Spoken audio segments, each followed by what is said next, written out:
எங்கள் பகவான் திருமுகம் காண அங்கு கற்பக பெருமான் தொப்புள் குழியில் பார்க்கடல் பிறந்த சந்திர பகவான் கணபதி வயிற்றில் நிறைந்திருப்பான். எங்கள் கற்பகத்தானை கண்டவர் தமக்கு தீரா பிணிகளை தீர்த்து வைப்பான்.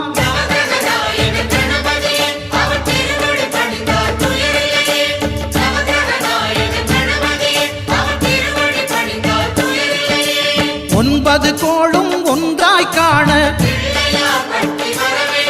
அங்கு கற்பகம் என்னும் கடவுளின் மெய்யில்